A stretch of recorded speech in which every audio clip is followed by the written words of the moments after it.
الحمدللہ ماہ صیام ماہ رمضان نیکیوں کا موسم بہار کی آمد ہے، اور آج اللہ کے خصوصی فضل و کرم سے ہمیں ماہ رمضان شریف کا پہلا جمعہ نصیب ہوا۔ ویسے تو تمام مسلمان اس بات کو جانتے ہیں، مومنین کو پتہ ہے کہ جمعہ عید المومنین ہے، لیکن جو رمضان المبارک کا جمعہ ہے اس کی فضیلت اور خصوصیت کچھ اور ہی ہے۔ جیسے ہی جمعرات کا سورج غروب ہوتا ہے رمضان شریف میں، تو جمعہ کا سورج غروب ہونے تک ہر لمحے کو ہم، چونکہ حدیث میں لمحے کا ذکر ہے، اگر آج کی اصطلاح کے اعتبار سے اس کا ترجمہ کریں تو ہو جاتا ہے ہر سیکنڈ۔ تو ہر لمحے میں 70,000 ایسے جہنمیوں کو اللہ جہنم سے آزاد کرتا ہے جن کے لیے جہنم کا عذاب لازم ہو چکا ہو، اپنے کرم سے وہ یوں ہی آزاد کرتا ہے، اور یہ سلسلہ پوری رات چلتا رہتا ہے، ہر لمحہ 70,000 پھر اس کے بعد دن میں بھی یہی سلسلہ، حتیٰ کہ جو جمعۃ المبارکہ کی آخری ساعت غروب آفتاب کے وقت آتی ہے، تو وہ جو سورج غروب ہونے سے لے کر اب سورج غروب ہونے تک جتنے لمحات میں 70,000 بخشے گئے تھے، ان سب کی تعداد کے برابر اس آخری گھڑی میں اتنے ہی لوگوں کو بخشا جاتا ہے۔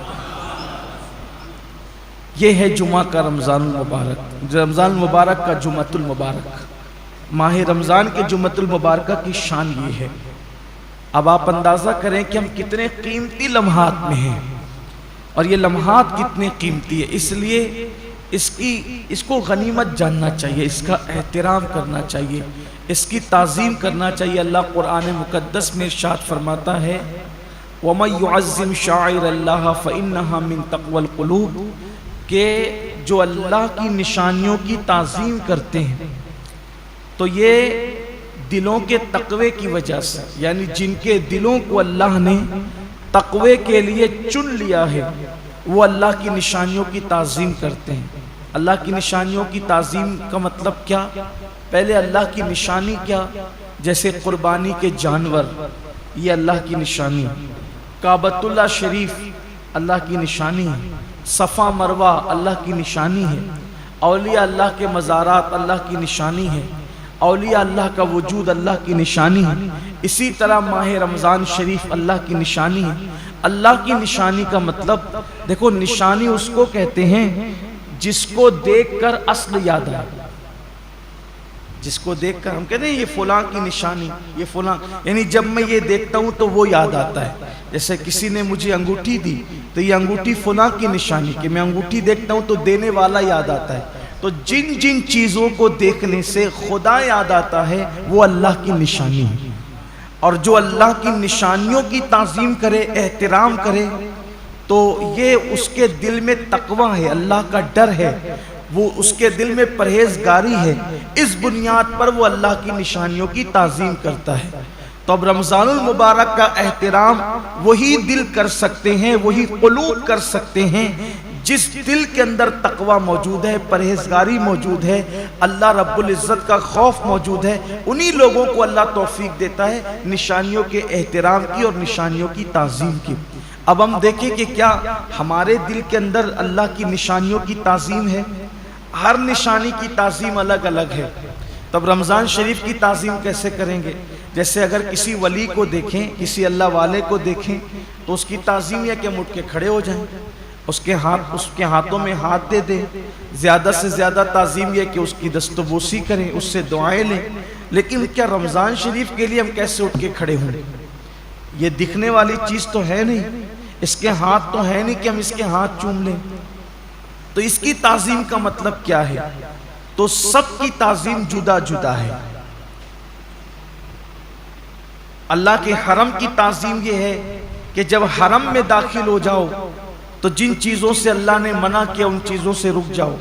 تو ایسے ہی رمضان المبارک کی تعظیم یہ ہے کہ اس کے روزے رکھے جائیں، اس میں تراویح پڑھی جائے، اور اس میں اپنے آپ کو ظاہری اور باطنی گناہوں سے بچایا جائے. یہ اس کی تعظیم ہے. کیا واقعی ایسا ہو رہا ہے؟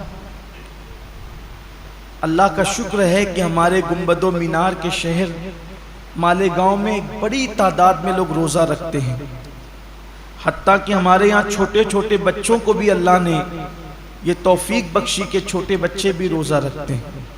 خواتین اس میں مردوں سے کچھ آگے ہے روزے کے معاملات کے اندر، لیکن کہیں نہ کہیں اب بھی کمی ہے.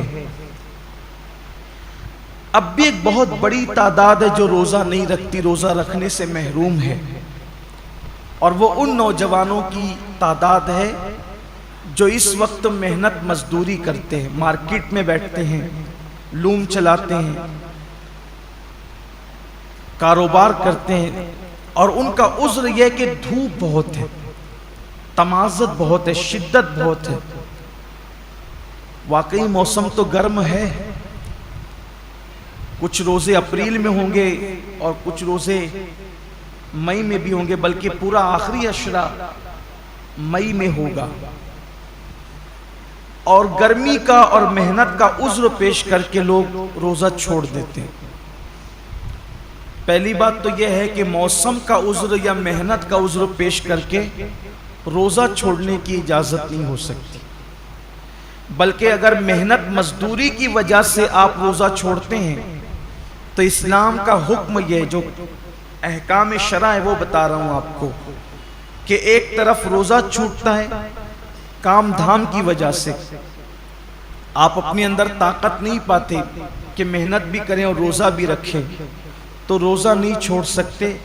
آپ کو شریعت یہ حکم دیتی ہے کہ آپ اپنی مصروفیات کم کر دیجیے، آپ کام شارٹ کیجئے، لیکن روزہ آپ کو رکھنا ہے. اس لیے کہ رمضان شریف کے ایک روزے کی اہمیت یہ ہے، ایک روزے کی، کہ جان بوجھ کر اگر کسی نے رمضان شریف کا ایک روزہ چھوڑ دیا اور اس کے بدلے میں پھر وہ پوری زندگی روزہ رکھے تو زندگی بھر کے تمام روزے اس ایک روزے کی فضیلت کو نہیں پہنچ سکتے جو ماہ رمضان شریف میں رکھا گیا ہے. ماہ رمضان شریف کے روزے کا بدل زندگی بھر کے روزے نہیں ہو سکتے. جو فضیلت ان دنوں کی ہے، یہ موسم ہے روزے کا. اور کچھ لوگ چھوٹی موٹی بیماری کا بہانہ لے کر بھی روزہ چھوڑتے ہیں. ہر چھوٹی موٹی بیماری پر روزہ چھوڑنے کی اجازت نہیں ہے. گنہگار ہوں گے، سخت گنہگار ہوں گے. جس نے ایک روزہ رمضان شریف کا چھوڑا پھر اس کو قضا بھی کرنا پڑے گا ایک روزہ، اور توبہ بھی کرنی پڑے گی. یہ بھی عوام میں غلط فہمی ہے کہ جو لوگ سوچتے ہیں کہ رمضان شریف کا ایک روزہ چھوڑ دیا جان بوجھ کر تو 60 روزے رکھنے پڑیں گے. ایسا نہیں ہے، ایک ہی روزہ رکھنا ہے. یہ اصل میں جو بلا وجہ روزہ توڑ دیتے ہیں رکھ کر، 60 روزے ان کے لیے کفارے میں. لیکن جس نے روزہ چھوڑ دیا بہت برا کیا، اس نے ایک ہی روزہ رکھے گا بعد میں قضا، لیکن ساتھ ہی اس کو توبہ بھی کرنی پڑے گی. صرف روزہ قضا کرنے سے معاملہ ختم نہیں ہوگا، سچی توبہ بھی اس کے ساتھ لازم ہوگی. بلکہ جن لوگوں کے روزے کسی وجہ سے، لا علمی کی وجہ سے پہلے چھوٹ گئے تو وہ عام دنوں میں غیر رمضان میں ان روزوں کی دھیرے دھیرے قضا کر لے. روزہ نہ رکھنے کا وبال بڑا دردناک ہے. اللہ کے رسول صلی اللہ علیہ وآلہ وسلم فرماتے ہیں کہ میں نے جب شب معراج جہنم کا مشاہدہ کیا تو میں نے دیکھا کہ کچھ لوگوں کے جبڑوں کو آگ کی کینچی سے کاٹا جا رہا ہے. میں نے پوچھا جبریل یہ کون لوگ ہیں؟ عرض کیا یا رسول اللہ صلی اللہ علیہ وآلہ وسلم یہ آپ کی امت کے وہ لوگ ہیں جو ماہ رمضان شریف میں روزے نہیں رکھتے تھے. اس لیے یہ دنیا ہے یہاں تو روتے گاتے گرتے پڑتے خوشی غمی میں زندگی کیسے بھی گزر جائے گی، لیکن ایک دن آخرت ہے، دنیا ختم ہونے والی ہے اور آخرت کبھی ختم نہیں ہوگی۔ آج عمل کر سکتے ہیں، اس کی اہمیت کا اندازہ نہیں ہے، جب اس عمل کا صلہ ملے گا اور عمل نہ کرنے پر سزا ملے گی تب انسان پچھتائے گا کہ کاش میں نے اس کا فائدہ اٹھا کر زندگی کا کچھ نیکیاں اکٹھا کر لی ہوتی، کچھ عمل کر لیا ہوتا۔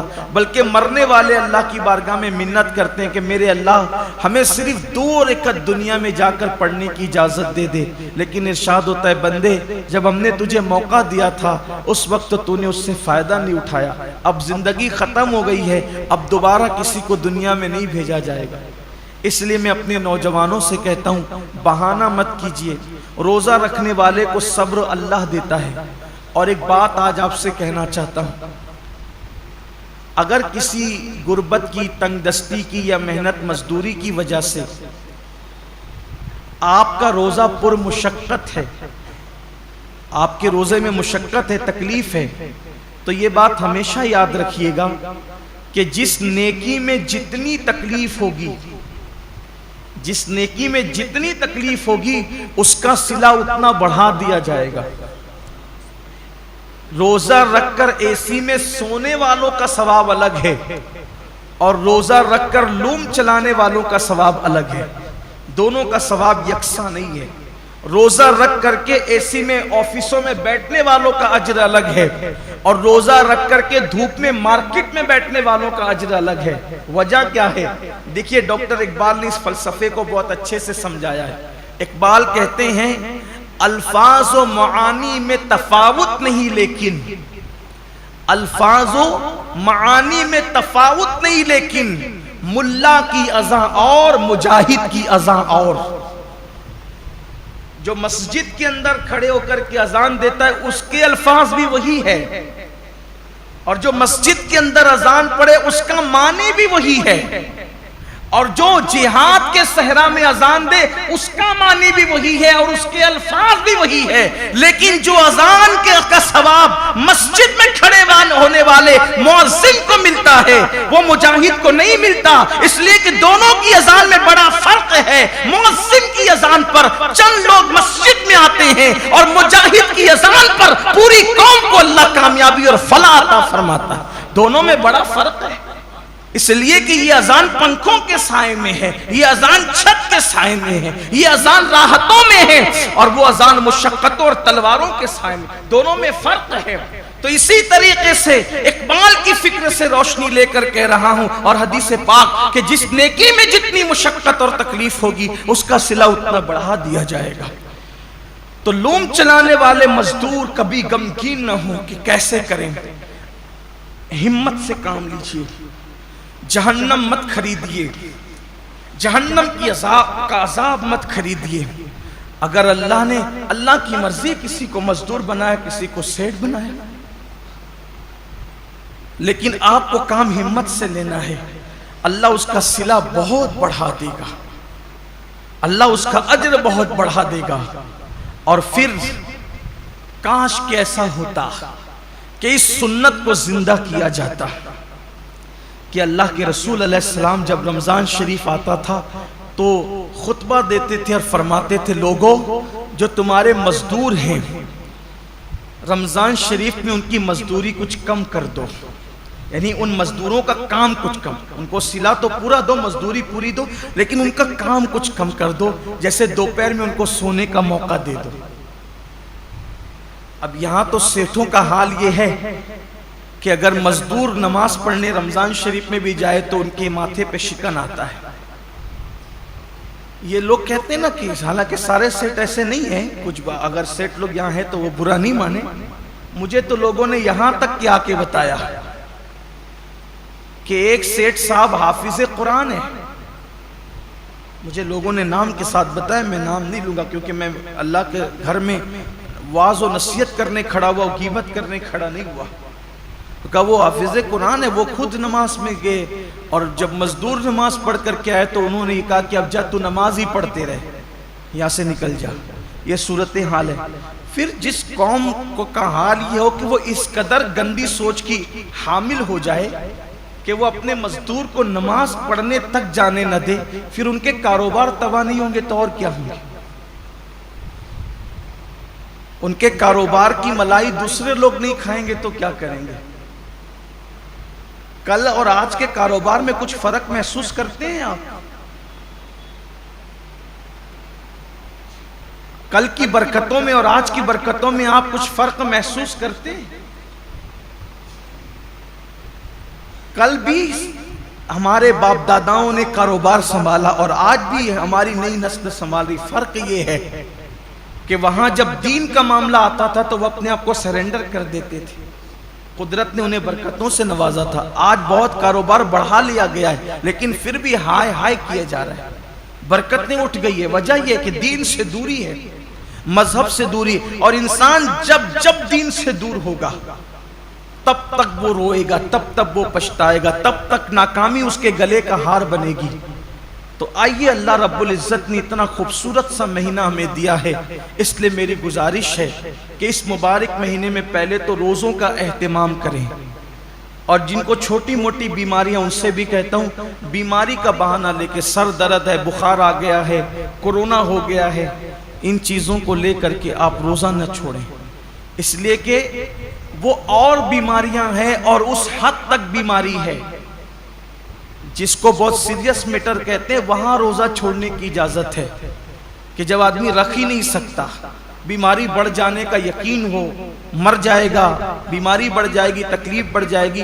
جب کوئی مسلمان پابند شرع، کوئی دین کی سمجھ رکھنے والا ڈاکٹر کہہ دے تو بات الگ ہے، اپنی مرضی سے فتویٰ دینا کہ میں نے روزہ نہیں رکھنا، میں بیمار ہوں، جبکہ اللہ کے رسول علیہ السلام کا فرمان ہے روزہ رکھو صحت مند ہو جاؤ گے۔ روزے سے بیماری نہیں بڑھتی بلکہ روزے سے صحت ملا کرتی۔ جب اللہ کے رسول نے کہہ دیا جو طبیبوں کے طبیب ہے، جو حکیموں کے حکیم ہے، جو صرف جسموں کے حکیم نہیں بلکہ روحانیت کے بھی حکیم و طبیب ہے، تو جب اس رسول نے فرما دیا روزہ رکھو صحت مند ہو جاؤ گے تو پھر صحت ملنا ہی ملنا ہے۔ اس لیے بہانہ نہ کرو۔ ایک حدیث پاک اور یاد آتی ہے، فرمایا گیا ہر قسم ہر چیز کی زکوٰۃ ہے، ہر چیز کی، جیسے مال کی زکوٰۃ، جس نے مال کی زکوٰۃ دے دی اس کا مال اللہ کے قلعے میں محفوظ ہو گیا، اب اس کے مال کو کوئی نقصان نہیں ہو سکتا۔ ایسے ہی جان کی بھی زکوٰۃ ہے، جسم کی بھی زکوٰۃ ہے۔ تو جان کی زکوٰۃ کیا ہے؟ میرے آقا علیہ السلام فرماتے ہیں روزہ یہ تمہاری جان کی زکوٰۃ ہے، تمہارے جسم کی زکوٰۃ، مطلب جو لوگ روزہ رکھ لیتے ہیں اب ان کی جان بھی اللہ محفوظ کر لیتا ہے، وہ مہلک بیماریوں سے، موذی بیماریوں سے محفوظ ہو جاتے ہیں۔ آپ دیکھیے اللہ کے اولیاء، آج جتنی کثرت سے بیماریاں ہیں پہلے نہیں تھی، اور جو بیماریاں آج ہیں وہ پہلے نہیں تھی۔ کیوں؟ اس دور میں لوگ صرف رمضان شریف کے روزے نہیں رکھتے تھے بلکہ مہینے میں 13، 14، 15 تاریخ کو بھی اکثر مسلمان روزہ رکھتے تھے۔ 3 روزے تو مہینے میں رکھتے ہی تھے مسلمان۔ پھر اس کے بعد جو اور دین سے قریب تھے وہ پیر اور جمعرات کے بھی روزے رکھتے تھے۔ پھر موقع بموقع عاشورہ کا روزہ، یہ روزہ، وہ روزہ، یعنی جو موقع آیا اس کے بہانے سے روزے رکھتے تھے۔ اس لیے یہ بیماریاں ان کو نہیں تھی جن بیماریوں میں ہم مبتلا ہیں۔ کیوں؟ کیونکہ وہ جسم کی زکوٰۃ نکالتے رہتے تھے، اور جب زکوٰۃ نکلتی رہے گی تو جسم محفوظ ہوتا رہے گا۔ ہم سمجھتے ہیں کہ کھانے سے طاقت ملتی ہے، طاقت کھانے سے نہیں ملتی، کھانا تو ایک بہانہ ہے۔ فرمایا گیا کم کھانا یہ صحت انسان کو صحت مند کرتا ہے، کم غذا انسان کو صحت مند کرتی۔ ہم کھانے کے لیے پیدا نہیں ہوئے، کھانا ہمارے لیے پیدا ہوا۔ بزرگوں نے فرمایا جینے کے لیے کھایا کرو، کھانے کے لیے جیا مت کرو، اللہ کے لیے جیو۔ یہ انسان کی سوچ اور فکر ہونا چاہیے۔ تو پہلی چیز یہ ہے روزہ رکھیے، روزے کا اہتمام کیجیے، اور روزہ رکھیے تو اس طرح رکھیے جیسے اللہ نے روزہ رکھنے کا حکم دیا ہے۔ یہ دوسرا باب آپ کے سامنے پیش کرنے لگا۔ پہلے تو روزہ رکھیے، اب جو روزہ رکھتے ہیں ان کے لیے اس طرح رکھیے جیسے اللہ نے رکھنے کا حکم دیا۔ اب اللہ نے روزہ رکھنے کا حکم کیسے دیا؟ حدیث پاک میں آتا ہے کہ اللہ کے رسول صلی اللہ علیہ وآلہ وسلم فرماتے ہیں کہ بعض روزے دار ایسے ہوتے ہیں جن کو روزے میں بھوک اور پیاس کے سوا کچھ نصیب نہیں ہوتا، یعنی صرف وہ بھوکے اور پیاسے رہتے ہیں، بس ان کو کچھ ملنا نہیں ہے۔ وجہ اس لیے کہ انہوں نے جو حلال کھانا تھا، توجہ کرنا، جو حلال کھانا تھا، جیسے کھانا حلال ہے نا، پانی بھی حلال ہے، مغرب بعد تو کھا سکتے ہیں نا، وہ تو حلال ہی ہے، صبح صادق سے پہلے کھا سکتے ہیں، حلال ہی ہے، لیکن روزہ رکھنے کی نیت کرنے کی وجہ سے وہ حرام ہو گیا تو رک گئے کھانے پینے سے۔ لیکن جس کھانا جو حلال تھا روزے سے پہلے اور روزے کے بعد، وہ روزے کی حالت میں تو ہم رک گئے کھانے پینے سے، فریج بھری ہوئی ہے پھلوں سے رک گئے ہیں، کچن بھرا ہوا ہے کھانے سے رک گئے ہیں، مگر گالی تو ہمیشہ حرام ہے۔ کیا روزے میں لوگ گالی سے بھی رکے؟ پاپ کی نظر کسی عورت پہ اٹھانا یہ تو ہمیشہ حرام ہے۔ کیا آنکھوں کو بھی لوگوں نے کنٹرول کیا؟ نماز ترک کرنا یہ ہمیشہ حرام ہے، نماز کو چھوڑ دینا یہ ہمیشہ حرام ہے۔ کیا لوگ روزے کی حالت میں نماز کے پابند ہوئے؟ بے شمار روزے دار ہیں جو نیند سے اٹھتے ہیں، بستر پہ سحری کھاتے ہیں، وہیں سو جاتے ہیں۔ یہ کون سا روزہ ہے جس میں کوئی نماز ہی نہیں؟ یہ کون سا روزہ؟ روزے کے متعلق میرے آقا صلی اللہ علیہ وآلہ وسلم کے فرمان کا مفہوم ہے، روزہ وہ ہے صحیح معنی میں، کون سا روزہ جو آنکھ کا بھی روزہ ہو، جو زبان کا بھی روزہ ہو، جو کان کا بھی روزہ ہو، جو ہاتھ کا بھی روزہ ہو، جو پیر کا بھی روزہ ہو۔ آنکھ کا روزہ یہ ہے کہ جن چیزوں کو اللہ نے حرام کر دیا روزے کی حالت میں انہیں نہ دیکھو۔ یہاں تو روزے میں لوگ گیم کھیلتے بیٹھے ہوئے، دیکھ لیجئے ٹائم پاس کر رہے ہیں۔ کیوں بھائی گیم کھیلتے ہو، تسبیح کیوں نہیں پڑھ سکتے؟ یہ تو مہینہ تسبیح اور تلاوت کا ہے، درود شریف کا ہے۔ اچھا یہ تو گیم کھیل رہے ہیں، اس میں کوئی تصویر تو نہیں ہے، یہ حرام تو نہیں ہے؟ اسلام میں وقت ضائع کرنا ہی حرام ہے، تضییع اوقات حرام ہے اسلام کے اندر۔ گیم کھیلنا موبائل پر یہ حرام ہے۔ حالت روزہ میں یہ کون سا حرام کام لوگ لے کے بیٹھ گئے؟ بچے گیم کھیل رہے ہیں، جوان گیم کھیل رہے ہیں، عورتیں گیم کھیل رہی ہیں، لگے ہوئے سب موبائل پر۔ تو روزہ رکھا تو کیا معاذ اللہ ہم نے احسان کیا کہ آپ گیم کھیلنے بیٹھ گئے؟ یہ روزہ تو نہیں ہو سکتا۔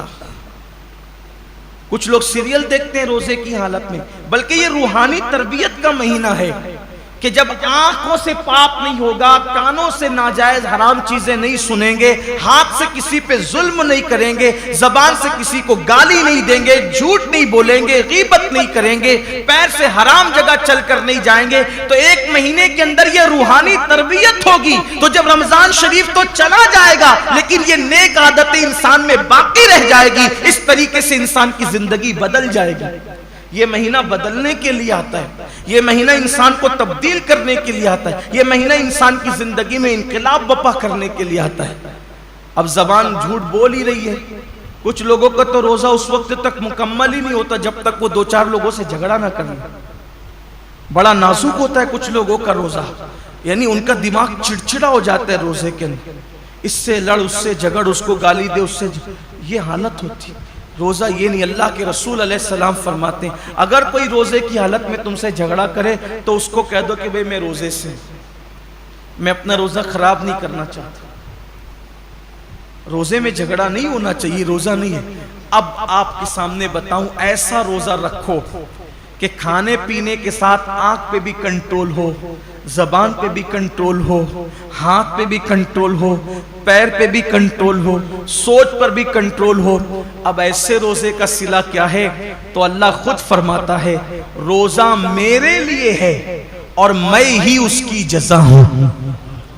یعنی ہر نیکی اور ہر نیک عمل کی جزا جنت ہو سکتی ہے، لیکن روزہ تنہا وہ عبادت ہے کہ آپ نے جس کا حق ادا کیا اس کا صلہ جنت نہیں بلکہ مالک جنت ہے۔ سوچے تو صحیح روزہ کیا چیز ہے. مالک جنت کیسے صلہ ہے؟ مطلب یہ کہ اللہ روزے داروں کو اپنا دیدار نصیب فرمائے. روزے داروں کو خدا کا دیدار. صحابہ نے پوچھا یا رسول اللہ ہم اللہ کا دیدار کیسے کریں گے؟ تو آقا فرماتے ہیں جیسے تم آسمان پر چاند دیکھتے ہو بلا تکلف بلا تمثیل تم اللہ کا یوں دیدار کرو. سوچئے حضور اتنے خوبصورت ہیں تو حضور کو بنانے والے رب کے حسن کا عالم کیا ہوگا. کائنات اتنی خوبصورت ہے تو کائنات کو بنانے والے رب کے حسن اور اس کے جمال کا عالم کیا ہوگا. تو اللہ کے لیے ایسا روزہ رکھو. اور پھر جاتے جاتے یہ مہینہ مواسات کا مہینہ، غم گساری کا مہینہ ہے، غم خاری کا مہینہ ہے. مواسات کا مطلب غم گساری کا مطلب غم خاری کا مطلب ایک دوسرے کا خیال رکھو. ایک دوسرے کا خیال رکھو، نمائشی طور پر نہیں حقیقی طور پر. ایک دوسرے کا خیال رکھنے کا مطلب اگر کوئی حاجت مند نظر آئے اس کی حاجت کو پورا کرو. کوئی تکلیف میں نظر آئے اس کی تکلیف کو پورا کرو. بلکہ آپ مجھے یہ بتائیں کہ آخر اللہ رب العزت تو بے نیاز ہے. جن کے گھر کی فریجیں بھری ہے، کچن بھرے، ان کو بھوکا رہنے کا حکم کیوں دیا؟ کبھی سوچا روزے کا فلسفہ کیا ہے؟ کہ دن بھر تمہیں بھوکا پیاسا رہنا ہے، سب کچھ ہے پھر بھی بھوکا پیاسا رہنا.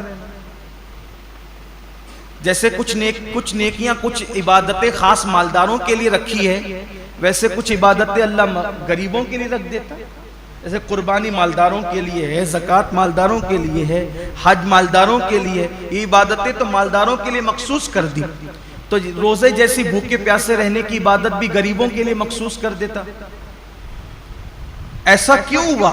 سب روزہ رکھو، سب کو بھوکا پیاسا کیوں رکھوا رہا ہے؟ وجہ یہ ہے کہ مالدار لوگ 11 مہینے پیٹ بھر کے حلق تک کھاتے ہیں تو ان کو پتہ نہیں ہوتا ہے کہ بھوکوں کی بھوک کیا ہوتی ہے.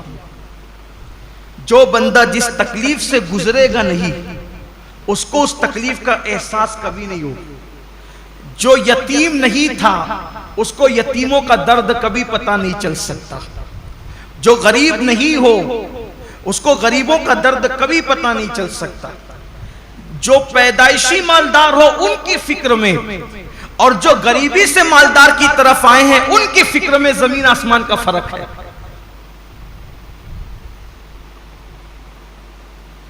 ایک مرتبہ کا واقعہ ہے کہ کچھ غریب قافلے گزر رہے تھے مالداروں کی بستی سے. کچھ غریبوں کے قافلے گزر رہے تھے مالداروں کی بستی سے. تو وہ نیچے کی پڑی ہوئی روٹیاں اٹھا کر کے کھا رہے تھے. تو مالداروں کے بچوں نے ان کو دیکھا تو اپنے باپ سے پوچھا کہ یہ لوگ نیچے کی روٹی پڑی ہوئی کیوں اٹھا کے کھاتے ہیں؟ تو باپ نے جواب دیا بیٹے ان کو روٹی نہیں ملی اس لیے یہ روٹی اٹھا کے کھاتے. تو کہا ابا ان کو روٹی نہیں ملے تو انہیں چاہیے تھا کہ یہ دکان سے کیک خرید لیتے. اب اس بچے کو کیا پتا کہ جنہیں روٹی نصیب نہیں وہ کیک کہاں سے خریدیں گے، لیکن اس کی سوچ تھی چونکہ وہ مالدار گھر میں پیدا ہے. تو جو غربت، اسی لیے اللہ نے اپنے محبوب صلی اللہ علیہ وآلہ وسلم کو یتیم پیدا فرمایا. اسی لیے اللہ نے اپنے محبوب صلی اللہ علیہ وسلم کی پرورش غریب گھر میں فرمائی. کیوں؟ کہ محبوب کو ایسی غربت سے گزارو اور ایسی یتیمی سے گزارو، کیونکہ جو غریبوں کا ماوا اور یتیموں کا ملجا بنا کر بھیجا گیا ہو جب تک اس منزل سے گزریں گے نہیں تو وہ حقیقی درد کا احساس جو ایک غریب کو غربت کی وجہ سے ہو سکتا ہے ایک یتیم کو یتیمی کی وجہ سے ہو. اسی لیے تو اللہ کے رسول علیہ السلام یتیموں کو دیکھتے تھے تو آنکھوں میں آنسو آ جاتے تھے. کیوں؟ اس لیے کہ حضور خود یتیمی سے گزرے تھے، وہ در یتیم تھے. آقا فرماتے ہیں میں اس ماں کا بیٹا ہوں کہ میری ماں دھوپ میں سوکھا ہوا گوشت کھا کر کے زندگی گزارتی اور میری ماں کو میں نے سوکھے ٹکڑے کھاتے ہوئے دیکھا. اللہ کے رسول علیہ السلام یہ فرماتے ہیں.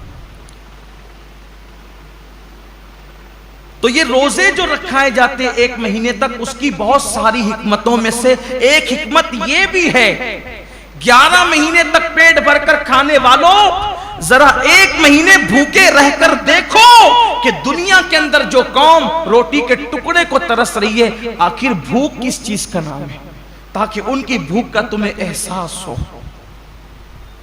اور بھی حکمتیں، لیکن ایک حکمت یہ بھی ہے کہ ان کی بھوک کا تمہیں احساس ہو۔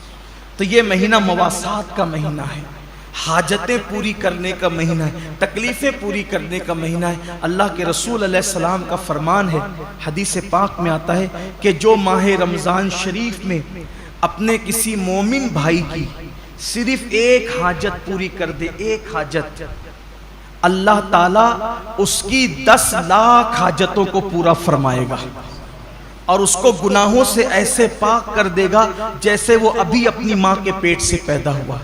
اس لیے اگر اللہ نے آپ کو نوازا ہو دولت سے، اگر اللہ نے آپ کو نوازا ہو مال سے، اگر اللہ نے آپ کو خوشحال رکھا ہو، تو اپنے رشتہ داروں کا خیال کریں، اپنے گرد و پیش کا خیال کریں۔ میں تو صرف یہی عرض کرنا چاہتا ہوں کہ ہر آدمی اگر صرف اپنے رشتہ داروں کو سنبھال لے تو مسلمانوں کی غربت کا خاتمہ ہو جائے۔ اس لیے اپنے گرد و پیش کا جائزہ لیں، حسب حیثیت، حسب طاقت ایک دوسرے کی مدد کریں، اور ایک دوسرے کی مدد کرنے کے ساتھ ساتھ اللہ تعالیٰ نے اگر آپ کو مال دیا ہے، دولت دیا ہے، تو اپنے مال سے مدارس اسلامیہ کی بھی مدد کریں، اس لیے کہ جب تک مدارس ہیں تب تک علم زندہ ہے، اور جب تک علم زندہ ہے تب تک اسلام زندہ ہے۔ اللہ کے رسول علیہ السلام فرماتے ہیں العلم حیات الاسلام و عماد الدین، کہ علم اسلام کی زندگی ہے، جب تک علم رہے گا اسلام رہے گا۔ اچھے امام آپ کو مدرسوں سے ملتے ہیں، اچھے خطبہ آپ کو مدرسوں سے ملتے ہیں، اچھے رہنما آپ کو مدرسوں سے ملتے ہیں۔ کچھ لوگوں کو مدرسوں سے بڑی چڑ ہے، یہ یہودیت کی فکر ہے، یہ نصرانیت کی فکر ہے، یہ مشرکین کی فکر ہے، مدارس سے نفرت اور اہل مدارس سے نفرت۔ یاد رکھیے مدارس کا تعاون کرنا اسلام کو فروغ دینے میں ایک بہت بڑا قدم اٹھانا ہے۔ آپ جس بھی مدرسے سے متفق ہیں، جہاں کے کام سے آپ مطمئن ہیں، وہاں مدرسے کی مدد کریں۔ ساتھ ہی ساتھ آپ کی ہماری اپنی تحریک سنی دعوت اسلامی مختلف شعبہ جات میں کام کر رہی ہے، جو آپ کی نگاہوں کے سامنے ہے۔ الحمدللہ شعبہ دعوت و تبلیغ ہو، شعبہ مدارس ہو، شعبہ مساجد ہو، شعبہ خدمت خلق ہو، اس طرح کے شعبہ جات سنی دعوت اسلامی سال بھر اس میں کام کرتی ہے، اور آپ دیکھتے رہتے ہیں۔